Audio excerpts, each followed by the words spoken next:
بسم اللہ الرحمن الرحیم۔ سن سکو تو سنو میں آپ کو خوش آمدید کہتے ہیں۔ آج جو ہم ناول لے کر آئے ہیں وہ ہے دست کوزہ گر، جو لکھا ہے فوزیہ یاسمین نے۔ قسط نمبر 49 کے ساتھ آپ کی خدمت میں حاضر ہیں۔ اگر آپ نے ابھی تک ہمارا چینل سبسکرائب نہیں کیا تو ہمارے چینل کو سبسکرائب کریں اور بیل آئیکن کو پریس کرنا مت بھولیے گا تاکہ آنے والی تمام اقساط آپ کو بر وقت ملتی رہیں۔ شکریہ۔ نمل رومیلا سے بات کر کے کافی فکر مند ہو گئی تھی۔ وہ رومیلا کی فطرت سے واقف تھی۔ وہ بہت صابر شاکر لڑکی تھی۔ اپنی پریشانیوں کو ڈھنڈورا پیٹنا، اپنی محرومیوں کا رونا رونا اسے سخت ناپسند تھا۔ بچپن سے ماں کے سائے سے محروم ہونے کے باوجود اس نے کبھی بچپن والدین کے زیر سایہ پرورش پانے والے بچوں پر رشک کیا نہ حسد۔ یہی نہیں، اس کے والد اور بھائی بھی ہمیشہ اس کی ذات سے لاپرواہ رہے۔ اس بات پر بھی اس نے کبھی ان کی برائی باہر کے لوگوں سے نہیں کی۔ نمل اور سنبل سے وہ کبھی کبھی دل کا بوجھ ہلکا کر لیا کرتی، وہ بھی ایسی صورت میں جب کوئی اچانک نئی بات ہو جاتی اور اس کے پچھلے زخم بھی ہرے ہو جاتے، یا پھر جب نمل اپنے گھر کے ماحول اور عظمت خلیل کے رویے کو لے کر اڑ رہی ہوتی تب وہ اپنے حالات کا تذکرہ کر کے اس کا غم غلط کرنے کی کوشش کر لیتی۔ اس کے ٹال مٹول پر نمل بخوبی سمجھ گئی کہ رومیلا کا وہاں بڑے سرد سے انداز میں خیر مقدم کیا گیا ہے۔ حالیہ خود اس کے گھر والوں کا رویہ تو وہ خود اپنی آنکھوں سے شادی کے وقت دیکھ رہی تھی، اب گھر جا کر بھی رومیلا کے ساتھ یہ سرد موہری اسے جھنجلا گئی تھی۔ وہ بے اختیار موبائل ایک جانب رکھتی اٹھ کر رشیدہ کے کمرے کی طرف چلتی۔ رشیدہ صبح صبح بیدار ہوتی تھی، یہ وقت ان کی عبادت اور تلاوت کا تھا۔ نمل آہستہ سے جا کر ان کے کمرے میں داخل ہوئی۔ عظمت خلیل عام طور پر دوسرے کمرے میں سوتے تھے۔ انہیں ہر وقت رشیدہ کی سر پر موجود رہنے سے سخت چڑ تھی، جس کے نتیجے پر دونوں کے کمرے پوری طرح سے آراستہ کیے ہوئے تھے کہ عظمت خلیل کو اب رشیدہ کی شکل دیکھنے کا دل نہ چاہ رہا ہوتا تو وہ کچھ دوسرے کمرے میں جا کر آرام کر سکیں۔ رشیدہ حسب معمول تسبیح کے دانے گرا رہی تھی۔ اتنی صبح صبح نمل کو اپنے کمرے کے دروازے پر دیکھ کر ان کے ہاتھ رک گئے۔ سوالیہ انداز میں نمل کو دیکھنے لگیں۔ امی، آپ ابھی ابرار بھائی کو فون کریں اور کہیں کہ رومیلا کو اس کے سسرال لینے میں جاؤں گی۔ اگر تمہارا جانے کا ارادہ نہیں ہے تو صرف ایڈریس بتا دیں، ہم خود چلے جائیں گے۔ رشیدہ بھی اپنی عادت کے مطابق اس کی بات سن کر اس کی پریشان ہو گئیں۔ انہوں نے تسبیح کو مٹھی میں بند کرتے ہوئے نمل پر دم کیا، پھر آہستگی سے پوچھنے لگیں، کیا بات ہے؟ جب رات ہی ابرار نے منع کر دیا تھا، صبح صبح اسی سوال کو دہرانے کا خیال تمہیں کیوں آ گیا؟ نمل نے فوراً رومیلا کے فون کا خلاصہ سنا دیا۔ نمل کی طرح بلکہ نمل سے بھی زیادہ ہراساں ہو گئیں۔ پھر بھی انہیں اس طرح ابرار کو فون کرنا مناسب نہیں لگ رہا تھا۔ وہ شش و پنج کے عالم میں بولیں، ابرار نے جب ایک بار منع کر دیا تو پھر وہ مجھے کیوں بتائے گا رومیلا کے گھر کا ایڈریس؟ لیکن اس طرح ہاتھ پر ہاتھ رکھ کر تو نہیں بیٹھ سکتے۔ اپنا نہیں، رومیلا کے ساتھ وہاں کیا ہوا ہوگا؟ ایسی باتیں مت کرو، میرا دل تو پہلے ہی بیٹھنا شروع ہو گیا ہے۔ تم رومیلا سے میری بات کراؤ۔ رشیدہ کا چہرہ زرد پڑنے لگا۔ امی، رومیلا سے بعد میں بات کریں گے، پہلے آپ ابرار بھائی سے ایڈریس لے لیں۔ رشیدہ ایسے نمل کو دیکھنے لگیں جیسے فیصلہ نہ کر پا رہی ہوں۔ لیکن ابرار اور اس کی بیوی کے بغیر ہم دونوں کا وہاں جانا اسے کتنا عجیب لگے گا، اور کیا پتہ اس کی سسرال والوں کا رویہ کیسا ہوگا، اور کیا پتہ ان کی ابرار سے بات ہو چکی ہو، انہوں نے خود ہی ساتھ بھیجنے سے منع کیا ہوگا۔ ان کا اصرار بالکل بیجا لگنے لگا۔ امی، آپ ابرار بھائی سے بات کریں گی تو پتہ چلے گا نا، میں فون ملا رہی ہوں، آپ کہہ دیں مجھے ایڈریس چاہیے بس۔ نمل نے سائڈ ٹیبل پر سے ان کا موبائل اٹھا کر بٹن دبانے شروع کر دیے۔ رشیدہ اسے منع کرنے کے لیے سوچتی رہ گئی۔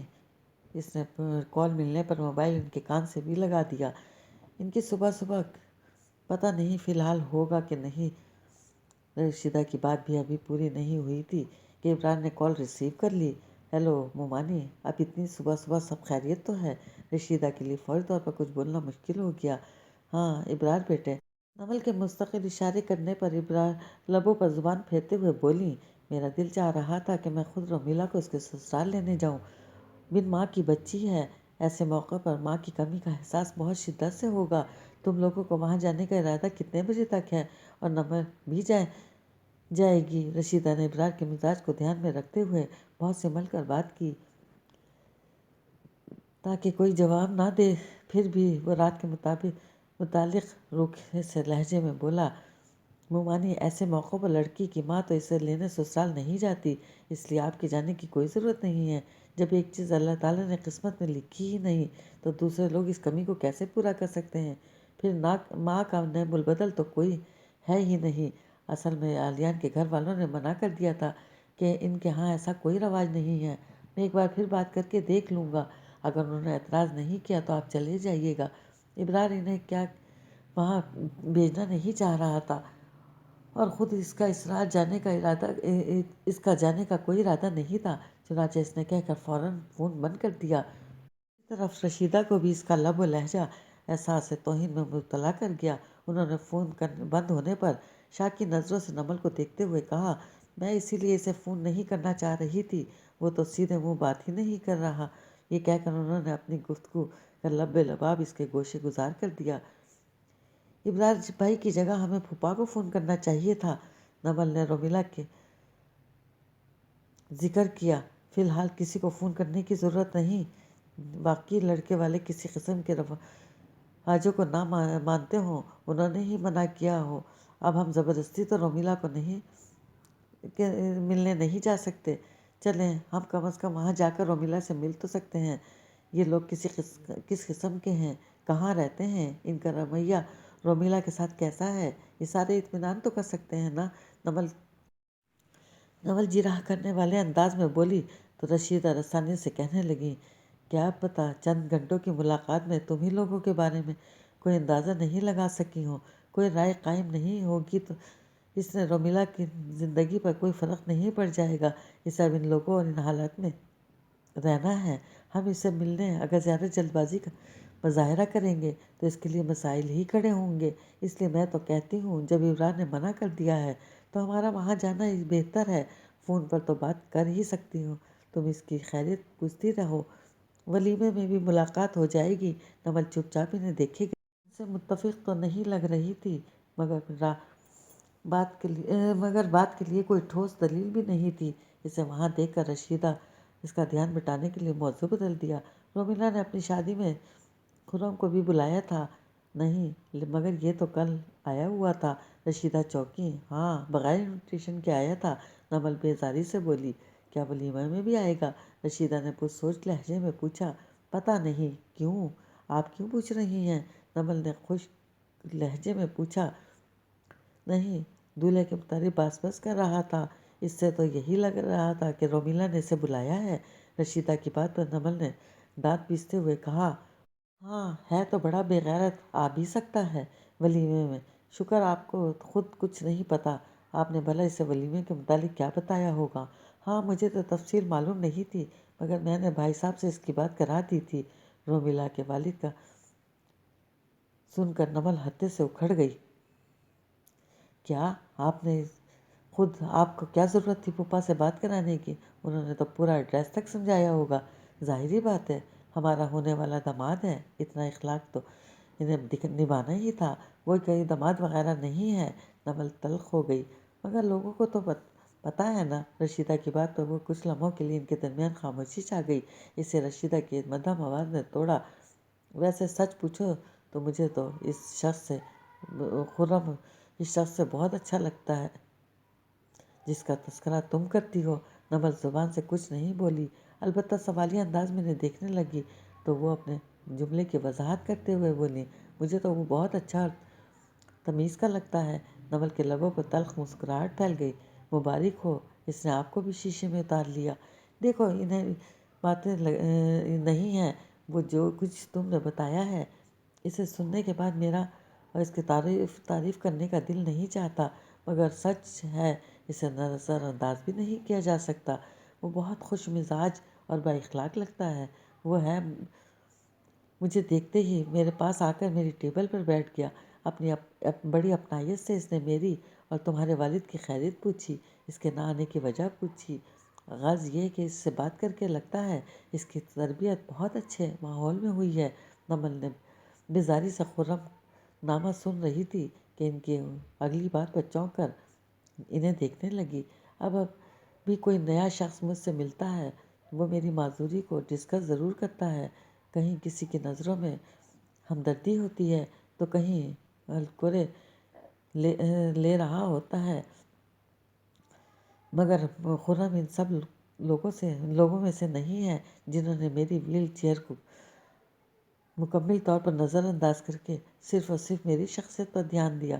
اس نے مجھ سے اشاروں میں بھی نہیں پوچھا کہ میں اس کرسی کی محتاج ہو کر کیوں رہ گئی ہوں۔ رشیدہ کے سنجیدہ سے لہجے پر نمل صرف ہونٹ کاٹ کر رہ گئی۔ کچھ لمحوں کے لیے ان کے درمیان خاموشی چھا گئی، جسے نمل نے ہی اٹھتے ہوئے توڑا۔ میں ایک بار رومیلا کو فون کر کے پوچھ لیتی ہوں، اگر وہ کہتی ہے کہ ہم دونوں کو آنا چاہیے تو پھر میں اس سے کہوں گی کہ اپنے سسرال میں کسی سے میری بات کرا دو تاکہ میں ایڈریس سمجھ سکوں۔ رشیدہ صرف اسے دیکھ کر رہ گئی، البتہ وہ کمرے سے نکلنے لگی تب کہنے سے باز نہ آئی، بعض اوقات انسان کسی کو سمجھنے میں غلطی کر دیتا ہے، کہیں تم خرم کو سمجھنے میں غلطی تو نہیں کر رہی؟ میں نہیں امی، آپ خرم کو سمجھنے میں غلطی کر رہی ہیں۔ مجھے تو اچھی طرح پتہ ہے اسے کس طرح ہینڈل کرنا ہے۔ نمل نے دروازے کے ہینڈل کو سختی سے اپنی گرفت میں لیتے ہوئے ایسے کہا جیسے اس کا ذہن کہیں بہت دور سفر کر رہا ہو۔ میں سمجھی نہیں۔ رشیدہ اس کے پاس چہرے سے کچھ اخذ نہ کر سکیں۔ ابھی تو میری بھی سمجھ میں نہیں آ رہا کہ مجھے کیا کرنا چاہیے، لیکن اگر رومیلا کے ولیمے میں پہنچا تو اس بار اسے آنے پر پچھتاوا ہوگا۔ نمل کہہ کر رکی نہیں اور اپنے پیچھے دروازہ بند کرتی آگے بڑھ گئی۔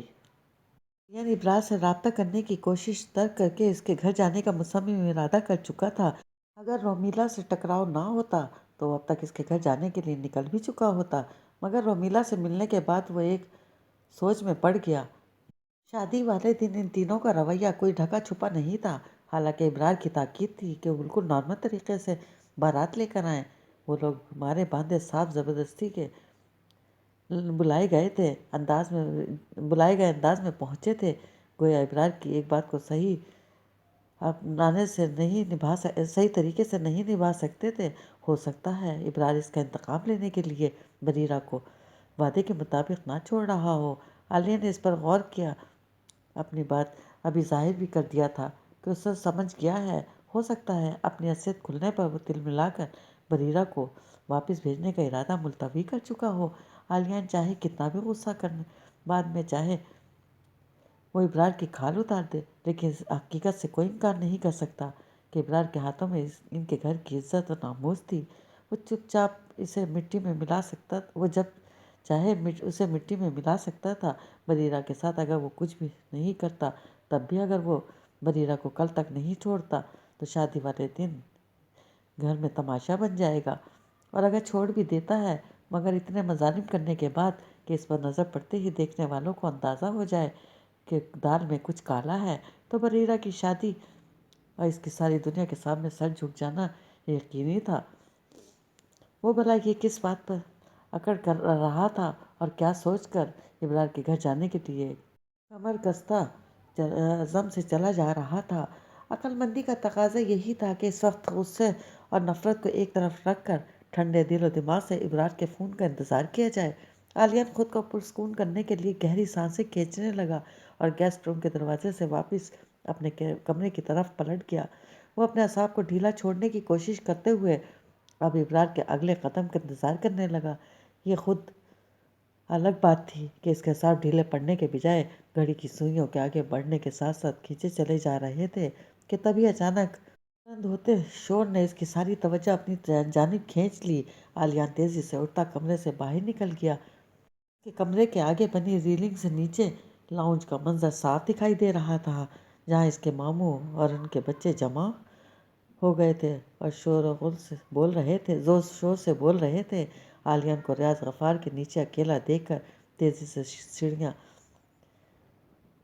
اترتا ہوا ان کے نزدیک آ گیا، مگر قریب آنے پر اسے حیرت بھرا اطمینان ہوا جب اس نے سب کے خوشی خوشی مبارکباد دیتے پایا۔ البتہ سب کی زبان پر ایک ہی لفظ تھا، تم نے ہمیں بتایا نہیں، ایسے اچانک کیوں شادی کی؟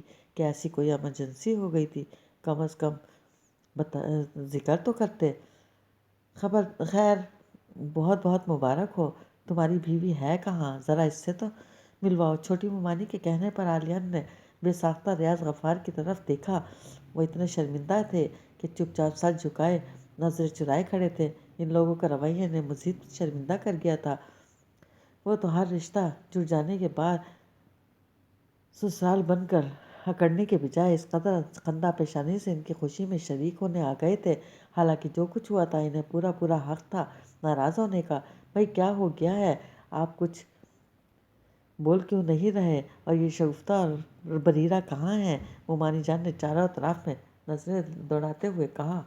علیان بریرہ کے ذکر پر کچھ پریشان ہو گیا، تبھی فوراً حرکت میں آتے ہوئے ماموں جان کی طرف بڑھ گیا۔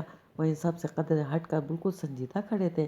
ان کے چہرے پر ناراضی نہیں تھی، مگر ان کے رویے میں ایک محسوس کیے جانے والا کھنچاؤ تھا۔ ماموں جان، مجھے صرف یہ جاننا ہے کہ جو بھی مجبوری تھی، جن حالات میں بھی تم نے شادی کی، وہ سب تم نے ہم سے چھپایا کیوں؟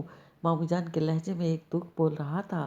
عالیان کی سمجھ میں نہیں آ رہا تھا کہ وہ ان سے کیا کہے، جبکہ وہ مزید کہنے لگے، تمہاری نانی کو اتنا دکھ ہوا ہے کہ انہوں نے صبح سے کچھ کھایا ہی نہیں ہے کیا؟ عالیان ایک دم چونک اٹھا۔ میرا تو انہیں بتانے کا کوئی ارادہ نہیں تھا، مگر یہ بچے تمہاری تصویر اخبار میں دیکھ کر اتنے پرجوش ہو گئے کہ تمہاری نانی کو سب پتہ چل گیا کہ ہم یہاں اس وقت انہی کی خاطر آئے ہیں۔ تم اپنی بیوی کو لے کر ابھی ہمارے ساتھ ہوٹل چلو اور ان سے معافی مانگو، شاید اس طرح ان کا صدمہ کم ہو جائے۔ عالیان خود کو مشکل میں محسوس کرنے لگا۔ اس کی سمجھ میں نہیں آ رہا تھا کہ وہ کیا بولے۔ تبھی ریاض غفار نے پیچھے سے آ کر اس کے کندھے پر ہاتھ رکھ دیا اور ماموں جان سے مخاطب ہو کر کہنے لگے، صرف عالیان اور رومیلا ہی نہیں، میں اور شگفتہ بھی جا کر ان سے معافی مانگیں گے۔ چلو عالیان، جلدی سے تیار ہو جاؤ۔ ریاض غفار نے خود کو اتنی جلدی کمپوز کر لیا تھا کہ عالیان حیرانی سے انہیں دیکھنے لگا۔ جی ریاض بھائی، آپ کو اور شگفتہ کو بھی جانا چاہیے۔ جب یہ سب آپ کے علم میں تھا اور آپ دونوں اس پر رضامند تھے تو آپ بھی اتنے ہی قصوروار ہیں جتنا کہ عالیان۔ ماموں جان کی بات پر عالیان صرف انہیں دیکھ کر رہ گیا۔ ان کا جملہ صاف ظاہر کر رہا تھا کہ وہ شادی کو سراسر لو میرج سمجھ رہے تھے۔ جانے ایسی کیا آفت آ گئی تھی کہ عالیان نے ریاض غفار اور شگفتہ غفار کو بھی اس افراتفری پر مجبور کر دیا۔ تم نے کیا رات سے اب تک کپڑے بھی نہیں بدلے؟ عالیان، تم بتاتے کیوں نہیں ہو کہ تم نے کہ یہ سب کیا ہے؟ ماموں جان نے اس کا بکھرا ہوا حلیہ اور شرمندہ سا چہرہ دیکھ کر کہا، اس کے پاس بتانے کے لیے کچھ تھا ہی کیا؟ وہ صرف بات بدلتے ہوئے ریاض غفار سے مخاطب ہو گیا، میں تو اس وقت نہیں جا سکتا، آپ ممی کے ساتھ چلے جائیں۔ ریاض غفار جانتے تھے اس وقت بریرہ کے آنے کا انتظار کر رہا ہے، مگر ماموں جان سمجھے ممانی جان کا سامنا کرنے سے کترا رہا ہے، اس لیے نہیں جا رہا۔ تبھی بولے، ریاض بھائی اور شگفتہ نے شادی نہیں کی ہے، یہ دونوں چلے جائیں گے، تم اور رومیلا بھی ہم سب کے ساتھ چلو جان اور اپنی نانی کو منا لو، ماموں جان نے سختی سے کہا۔ عالیان سوالیہ انداز میں ریاض غفار کو دیکھنے لگا۔ انہوں نے سر کو ہلکے سے جنبش دیتے ہوئے گویا اسے ماموں جان کی بات مان لینے کے کو ہی بہتر ظاہر کیا۔ عالیان بے دلی سے گیسٹ روم کی طرف بڑھ گیا۔ دروازے پر دستک دے کر وہ کمرے کے اندر چلا آیا۔ رومیلا بیڈ پر بیٹھی موبائل کو دیکھ رہی تھی۔ ایسا لگ رہا تھا کہ وہ کسی کو فون کرنے کا ارادہ کر رہی ہو، مگر فیصلہ نہ کر پا رہی ہو۔ عالیان کو دیکھ کر وہ بے اختیار اپنی جگہ سے کھڑی ہو گئی۔ میرے کچھ رشتے دار باہر آئے ہیں، وہ تم سے ملنا چاہتے ہیں، ذرا باہر آ جاؤ۔ عالیان یہ کہہ کر چلنے لگا تو رومیلا بوکھلا کر بولی، مجھے باہر آنا ہوگا؟ ہاں تو؟